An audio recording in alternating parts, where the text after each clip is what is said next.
अब मुद्दा यह कि क्या पूरे आंदोलन के बाद में परीक्षा व्यवस्था सचमुच में बदल जाएगी? क्या सिस्टम के अंदर जो भ्रष्टाचार का घुन लग गया है वो केवल एक आंदोलन और सरकार के साथ समझौते और सरकार की रणनीति, सरकार की प्लानिंग के आश्वासन के साथ में खत्म हो जाएगा, या मौजूदा दौर में जो एक्शन हुए उससे खत्म हो जाएगा? इस सिस्टम के अंदर जो दीमक लग गई है भ्रष्टाचार की, जो लापरवाही की, जो नेग्लिजेंसी की, वो कैसे खत्म होगी? इन सवालों का जवाब अगर आने वाले सालों में पॉजिटिव होता है तो माना जाएगा, इतिहास के पन्नों में दर्ज होगा कि आंदोलन एक कामयाब आंदोलन था और इतिहास के अंदर एक निर्णायक मोड़ के रूप में इसे दर्ज किया जाएगा।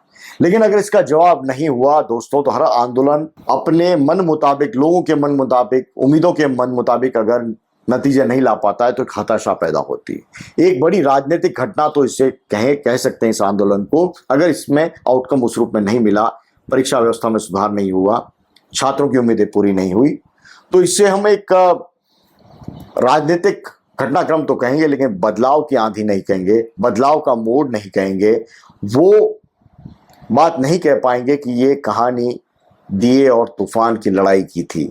दोस्तों, आंदोलन तो खत्म हो गया, लेकिन सबसे बड़ा सवाल अभी बाकी है। सबसे बड़ा सवाल ये कि इस आंदोलन के बाद में क्या परीक्षा व्यवस्था सचमुच बदल जाएगी? क्या पेपर लीक रुक जाएंगे? क्या भर्ती परीक्षाएं पारदर्शी होने लगेंगी? क्या युवाओं को बेहतर अवसर मिलेंगे? अगर इन सवालों का जवाब आने वाले वर्षों में हां होता है तो यह आंदोलन इतिहास के एक निर्णायक मोड़ के रूप में दर्ज होगा। दोस्तों, अगर जवाब नहीं हुआ तो यह आंदोलन एक बड़ी राजनीतिक घटना तो कहलाएगा, लेकिन अधूरे बदलाव के प्रतीक के रूप में जाना भी जाएगा। तो ये चिंता सभी के मन में होनी चाहिए। दोस्तों, युवा क्रांति का प्रतीक है, अगर वो सड़क पर उतरा है तो फिर बदलाव आना चाहिए। केवल इस दौर की व्यवस्था में नहीं, केवल प्रधान के इस्तीफे में नहीं, केवल इस लिहाज से नहीं कि मोदी सरकार को झुकना पड़ा। इस आंदोलन की कामयाबी को उस रूप में भी देखा जाएगा कि इस पूरे आंदोलन के बाद में सिस्टम में कितना सुधार हुआ, कितना बदलाव हुआ, व्यवस्था परिवर्तन कितनी हुई, और सबके केंद्र में क्या भारत का युवा आया है या नहीं।